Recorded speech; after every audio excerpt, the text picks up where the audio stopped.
Après avoir présenté les juridictions qui composent l'ordre juridictionnel administratif dans le titre 2, nous entrons avec le titre 3 dans le détail des compétences contentieuses des juridictions administratives ordinaires, c'est-à-dire donc les tribunaux, les cours administratives d'appel et le Conseil d'État. En effet, une fois admis qu'un litige relève du juge administratif et non du juge judiciaire, une seconde question de compétence se pose. Quelle juridiction au sein de l'ordre juridictionnel administratif est compétente pour connaître du litige? C'est ce que nous verrons dans un premier chapitre. Nous verrons donc dans un second chapitre les mécanismes qui permettent de résoudre des difficultés soulevées par cette répartition. Chapitre 1er, les règles de répartition de compétences. La question de la compétence des juridictions administratives présente deux aspects. D'une part, il faut déterminer la compétence matérielle de ces juridictions, c'est l'objet de la présente vidéo. D'autre part, il faut préciser leur compétence territoriale, ce sera l'objet de la vidéo suivante. Commençons donc par la compétence matérielle. La compétence matérielle, c'est l'aptitude pour une juridiction de connaître des affaires en fonction de leur objet. Cette répartition est complexe devant les juridictions administratives en raison d'un enchevêtrement des compétences qui n'a cessé de se complexifier au cours du XXe siècle. Nous allons nous concentrer sur la compétence matérielle des tribunaux administratifs, des cours administratives d'appel et du Conseil d'État, et ainsi laisser de côté la compétence matérielle des juridictions administratives spécialisées. Mais plutôt que d'envisager la compétence des TA, puis celle des CAA et enfin celle du Conseil d'État, nous allons opter pour une présentation en fonction du niveau de jugement. Premier ressort, appel, puis cassation. Premier paragraphe, donc, la compétence de premier ressort. Pour rappel, à partir de l'arrêt Cadeau du 13 décembre 1889, le Conseil d'État s'est octroyé une compétence de droit commun en premier ressort, les conseils de préfecture n'ayant quant à eux qu'une compétence d'attribution. Ainsi, lorsqu'un justiciable souhaitait porter un litige devant le juge administratif, il devait en principe saisir le Conseil d'État, à moins que ce litige n'entre dans le champ de la compétence d'attribution d'un conseil de préfecture. La création des tribunaux administratifs en 1953 bouleverse l'état du droit. Grand A, la compétence de droit commun des tribunaux administratifs. Depuis 1953, les tribunaux administratifs disposent de la compétence de principe en premier ressort, en vertu de l'article L. 211-1 du Code de justice administrative. Cela signifie que tout litige doit être soumis en premier ressort à un tribunal administratif. Mais cette compétence ne vaut que sous réserve des compétences attribuées aux autres juridictions administratives. En effet, la loi peut attribuer des compétences de premier ressort à d'autres juridictions administratives, ce qui a pour effet de soustraire les litiges concernés de la compétence des tribunaux administratifs. On le sait, c'est le cas des litiges dont la résolution en premier ressort est confiée aux juridictions administratives spécialisées. Mais c'est aussi le cas des litiges dont la résolution en premier ressort est confiée aux autres juridictions administratives générales. Donc grand B, la compétence d'attribution du Conseil d'État. Pour désigner la compétence du Conseil d'État en premier ressort, on parle parfois de compétence directe, car elle implique que les administrés s'adressent directement au Conseil d'État. Dans ces cas, le Conseil d'État se prononce en premier et dernier ressort. Ainsi, aucun appel n'est possible, et par ailleurs, aucun pourvoi en cassation ne peut non plus être intenté. En vertu de l'article L. 311-1 du Code de justice administrative, les hypothèses dans lesquelles le Conseil d'État est compétent en premier ressort s'expliquent par l'objet du litige ou par l'intérêt d'une bonne administration de la justice. Concernant la première hypothèse, celle où la compétence du Conseil d'État se justifie par l'objet du litige, nous nous bornerons à en donner quelques exemples. Il existe d'abord des lois spécifiques qui ont confié au Conseil d'État une compétence en premier ressort vis-à-vis de litiges particuliers.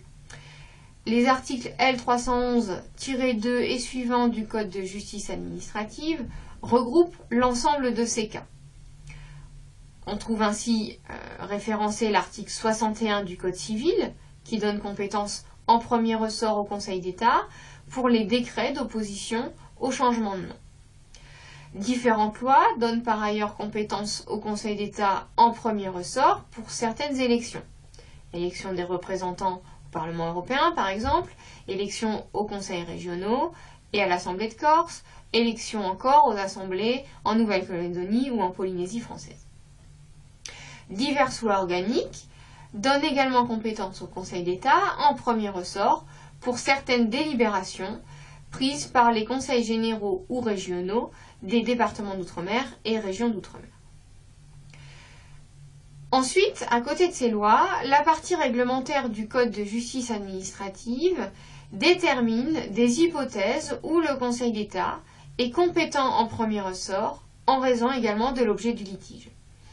Ainsi, en vertu de l'article R 311-1, le Conseil d'État est par exemple compétent en premier ressort pour connaître des recours dirigés contre les ordonnances du président de la République.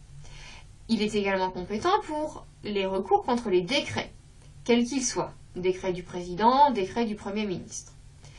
La compétence en premier ressort du Conseil d'État vaut également pour les recours dirigés contre les actes réglementaires des ministres et des autorités à compétence nationale, ainsi que contre leurs circulaires et instructions de portée générale. Par extension, le Conseil d'État est aussi compétent pour les refus de prendre ou d'abroger un acte réglementaire, car ce refus constitue lui-même un acte réglementaire, selon le Conseil d'État, dans un arrêt du 8 juin 1973, l'arrêt Richard. Le Conseil d'État est encore compétent en premier ressort, en vertu de l'article R 311-1, pour les litiges concernant le recrutement et la discipline des agents publics qui sont nommés par décret du président de la République, soit qu'ils le sont en vertu des dispositions de l'article 13 de la Constitution ou en vertu de l'ordonnance du 28 novembre 1958 qui détermine les nominations faites par le président. Le Conseil d'État est encore compétent en premier ressort pour les recours dirigés contre les décisions prises par certaines autorités administratives indépendantes au titre de leur mission de contrôle ou de régulation. C'est le cas par exemple pour la Commission nationale de l'informatique et des libertés, c'est le cas encore pour l'Agence française de lutte contre le dopage ou pour l'autorité de régulation des jeux en ligne. La compétence du Conseil d'État en premier ressort s'applique également pour les actions en responsabilité dirigées contre l'État pour durée excessive de la procédure devant la juridiction administrative. Cette liste, qui figure à l'article R 311-1, a été réduite par le décret du 22 février 2010 afin de désengorger la compétence de premier ressort du Conseil d'État. Par exemple, avant 2010, le Conseil d'État était compétent pour tous les litiges concernant la situation individuelle des fonctionnaires nommés par décret du président. Or, désormais, comme je l'ai dit il y a quelques instants, il ne lui reste plus à l'heure actuelle que les litiges concernant le recrutement et la discipline de ses agents. Sont donc exclus les litiges qui concernent l'avancement, la notation, le changement d'affectation, qui vont relever donc en premier ressort des tribunaux administratifs en vertu de leurs compétences de droit commun. À côté de cette compétence de premier ressort du Conseil d'État, en raison de l'objet du litige, on a aussi une compétence du Conseil d'État, en premier ressort, dans l'intérêt d'une bonne administration de la justice. Cette compétence a également été restreinte par le décret de 2010. Par exemple, le Conseil d'État était auparavant compétent pour les litiges qui ne relevaient d'aucun tribunal administratif. C'est notamment le cas des recours contre les refus de visa opposés par une ambassade ou un consulat français.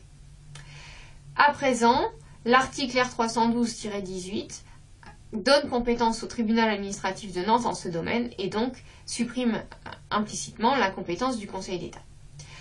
Au titre de la bonne administration de la justice, la compétence en premier ressort du Conseil d'État se limite désormais à l'hypothèse de la connexité sur laquelle nous reviendrons dans une prochaine vidéo. En conclusion, cette réduction du champ de la compétence du Conseil d'État en premier ressort a immédiatement conduit à une baisse du nombre de requêtes en premier ressort. En 2011, on pouvait compter 1613 affaires déposées en premier ressort devant le Conseil d'État, contre 3177 en 2009. On constate effectivement une baisse significative. Depuis 2013, ce chiffre continue progressivement de baisser et il tourne autour aujourd'hui de 1100 affaires enregistrées par an devant le Conseil d'État au titre de sa compétence de premier ressort, ce qui représente environ 12% de l'activité du Conseil d'État. Grand C, la compétence d'attribution des cours administratives d'appel.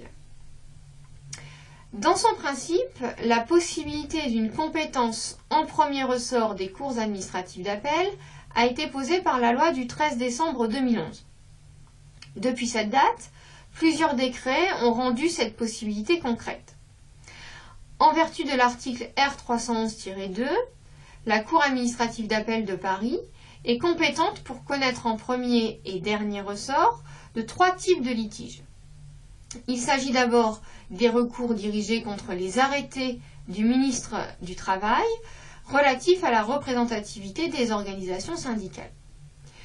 Il s'agit ensuite des litiges relatifs à certaines décisions prises par le Conseil supérieur de l'audiovisuel.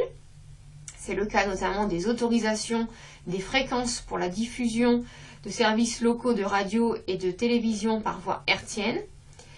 Et enfin, troisième hypothèse, ce sont les recours dirigés contre les décisions du ministre de la Culture concernant la délivrance ou le refus de délivrance du visa d'exploitation cinématographique.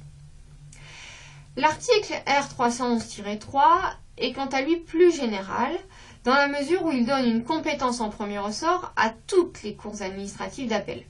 Mais les contentieux concernés restent très étroits puisqu'il s'agit des litiges relatifs aux autorisations d'exploitation commerciale et aux autorisations d'aménagement cinématographique. Deuxième paragraphe, la compétence d'appel. À nouveau, il faut distinguer la compétence d'appel de droit commun et la compétence d'appel d'attribution. Grand A, la compétence de droit commun. La compétence en appel suppose de distinguer selon que le jugement en premier ressort a été rendu par un tribunal administratif ou par une juridiction spécialisée. Pour les jugements rendus en premier ressort par les tribunaux administratifs, la compétence d'appel de droit commun a appartenu au Conseil d'État jusqu'en 1987. À partir de cette date de la création des cours administratives d'appel, la compétence d'appel a progressivement été transférée aux cours. Désormais, l'article L321-1 du Code de justice administrative prévoit que les cours administratives d'appel connaissent des jugements rendus en premier ressort par les tribunaux administratifs. Les cours sont donc les juridictions d'appel de droit commun vis-à-vis des jugements des tribunaux administratifs. Pour les jugements rendus par les juridictions administratives spécialisées, on peut déduire de l'article L321-2 du Code de justice administrative que dans tous les cas où la loi n'en dispose pas autrement, le Conseil d'État est compétent en appel. À vrai dire, il s'agit, selon Jean-Marc Sauvé, d'une enveloppe vide, car il y a toujours un texte qui en dispose autrement. Soit le texte exclut l'appel, c'est le cas pour les jugements rendus en premier et dernier ressort par les juridictions spécialisées, contre lesquelles le pourvoi en cassation est seul possible, devant le Conseil d'État, soit le texte prévoit un appel devant une autre juridiction spécialisée, si bien que le Conseil d'État est seulement compétent en cassation. La compétence d'attribution, grand B. Selon l'article L321-1 du Code de justice administrative, la compétence d'appel des cours administratives d'appel à l'égard des jugements rendus par les tribunaux ne vaut que sous réserve des compétences que l'intérêt d'une bonne administration de la justice conduit à attribuer au Conseil d'État. Le Conseil d'État dispose donc d'une compétence d'attribution en appel à l'égard des jugements des tribunaux administratifs. L'article R321-1 envisage 2 cas. D'abord, les appels formés contre les jugements rendus par les tribunaux sur les questions préjudicielles posées par le juge judiciaire. Et deuxième hypothèse, les appels formés contre les jugements rendus par les tribunaux en matière d'élections municipales et cantonales. En réalité, il faut ajouter à ces deux hypothèses d'autres cas, puisque d'autres dispositions du Code prévoient une compétence en appel du Conseil d'État. C'est le cas par exemple de l'article L. 523-1 du Code de justice administrative qui donne compétence en appel au Conseil d'État en matière de référé-liberté.